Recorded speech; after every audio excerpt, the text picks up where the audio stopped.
Pessoal, continuando o assunto de estrutura de dados, nós vamos falar hoje de matrizes. Matrizes são estruturas homogêneas multidimensionais. O que significa isso? Quando nós falamos de vetores na aula passada, eram estruturas homogêneas unidimensionais, onde eu tenho somente um índice e uma posição para armazenar um determinado valor do mesmo tipo primitivo. Porém, eu tenho a necessidade, por exemplo, de armazenar mais de um dado, como se fosse uma estrutura de linhas e colunas. Essa estrutura de linhas e colunas vai me obrigar a ter mais de um índice. Então, ao invés de eu ter uma lista com um único endereço, eu vou ter uma composição de endereços. Por exemplo, um X e um Y. Isso em uma matriz bidimensional. Porém, a capacidade de uma matriz pode ser explorada bem mais que duas dimensões. Posso ter 3, 4, 5, quantas dimensões eu quiser. Efetivamente, eu vou multiplicando todos esses índices, toda a capacidade desses índices para ter a capacidade da minha matriz. Por exemplo, numa matriz tridimensional, eu teria um cubo. Teria linhas, colunas e profundidade. Posso ter uma matriz com 4 dimensões, 5 dimensões e assim vai. Tá? Então eu vou multiplicando essa capacidade.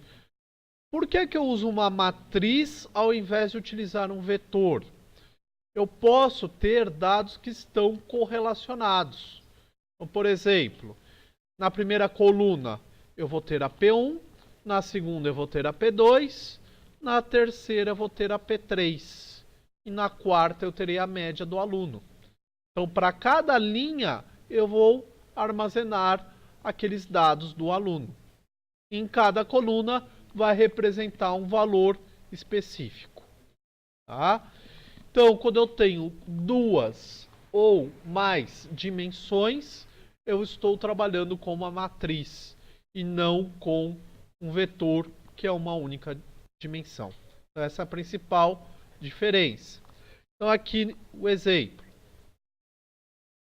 Int sala, 4 linhas, 5 colunas.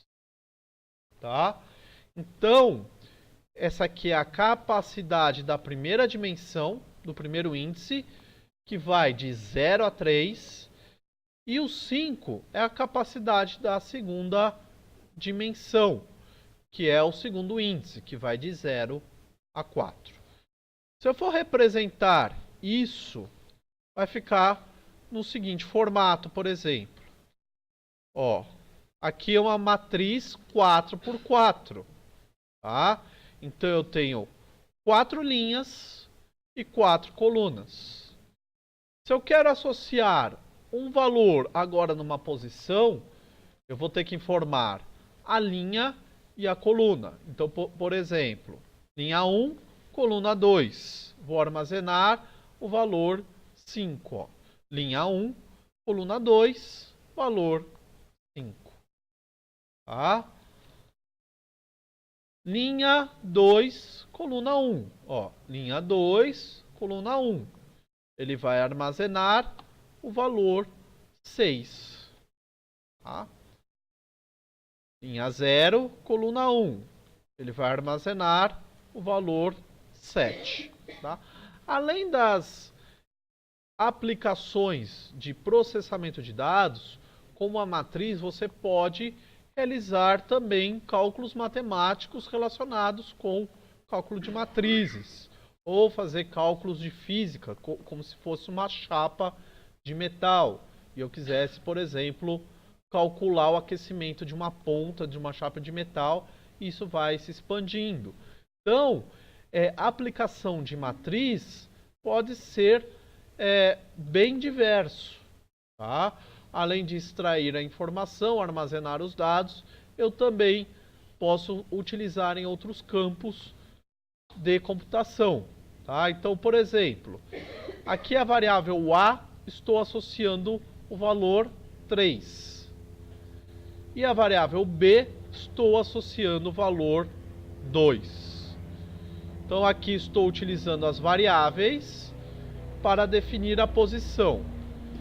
A, 3, então vai ser a linha, tá? Que vai ser aqui embaixo. E coluna 2, que vai ser aqui, 8. Tá? Então armazenou 8 ali naquela posição. Ó. E assim, por sequência, posso utilizar variáveis da mesma forma que eu utilizei ali o vetor. Tá? Lembrando que 2 dimensões terei 2 índices, 3 dimensões terei 3 índices. Vamos dizer que 99% das ocasiões nós utilizamos 2 dimensões. É muito raro utilizar mais que isso, mas é possível. Dependendo daquilo que você está querendo criar, você pode utilizar essa composição. Tá bom? Deixa eu pular isso aqui, que isso aqui é um exercício.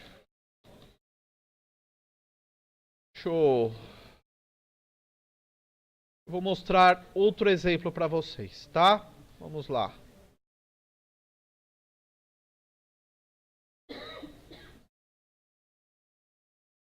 Vou criar um novo projeto.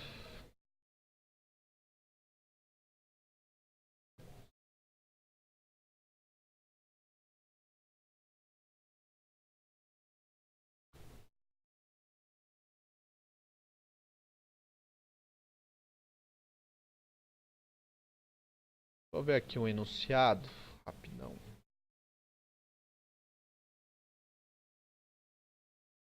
Tá.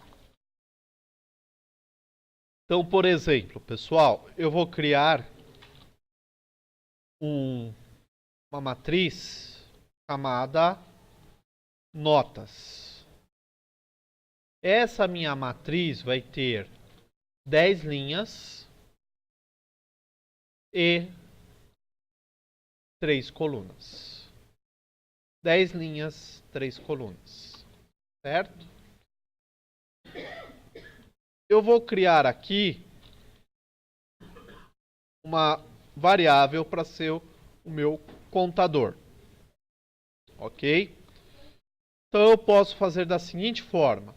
Eu vou ler 2 números. A primeira coluna eu vou armazenar o primeiro número. A segunda coluna vai armazenar o segundo número.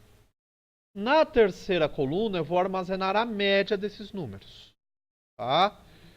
E depois, em um laço, eu vou falar se o aluno precisa fazer a P3 ou não. Tá? Então, vamos fazer assim, ó.